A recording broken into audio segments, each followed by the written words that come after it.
far as things like there's a lot of aircraft that couldn't pull negative G's because of the fact that the fuel tanks wouldn't. You actually have to do like a rubber bladder or something like that for the fuel. Um, in order to do inverted fuel tanks or something like that, you can't. A lot of the old fuel tanks didn't have. I think maybe it is a rubber bladder. I forget. Anyway, like or something like that. Like fuel tanks and aircraft are very hard to do because of the fact that that there's a whole problem of how it's such a long fuel tank. It's like how to not suck air. If you suck air, then the airplane crashes. The engine quits on you. So how to have two fuel tanks or three fuel tanks, like the P-51 Mustang had like three fuel tanks or something like that, or a lot of fuel tanks basically in it, and how to make them all work, and then how to make it so that aircraft can actually go inverted upside down to where it can do pull negative G's and do dogfighting maneuvers without the engine quitting. A lot of dogfights were actually won because of the fact that some aircraft, cheaper aircraft, couldn't do like negative G's, or they couldn't do this kind of maneuver, or they could only go up to like a certain ratio or down to a certain ratio. My aircraft were very much 360-degree acrobatic aircraft because we had advanced rubber, so we could actually. I think it was advanced rubber that actually did. I forget what it was, but my fuel tanks, Lucifer Star fuel tanks, were a lot more expensive than normal fuel tanks, where they could actually, you could actually, it would actually suck all the fuel out, so the engine would never cavitate, because that is a problem.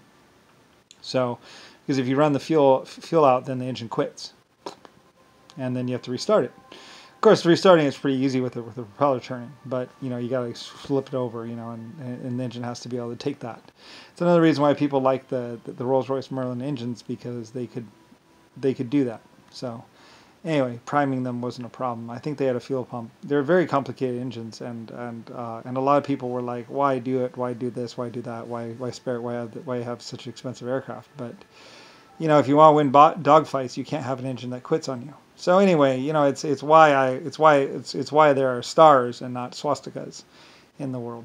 Besides the fact that I didn't really like swastikas, I like my name is Lucifer Star, so I like stars. Anyway, like I say, people can wait until I'm dead, and then they can change the flag or change the symbol anyway. But as long as I'm around, Lucifer Star Lucifer Star is the creator of humanity and 12 other types of life, as well as 700,000 others apparently. Like I said, I forgot how many different life forms I worked on and created. So it's over so much time that it's like, well, you just forget. I lost track of things. And I didn't really care anyway. It's like whatever. What matters is the end result, not necessarily credit. So it was only later on when I started doing an actual logs and records and films of everything that I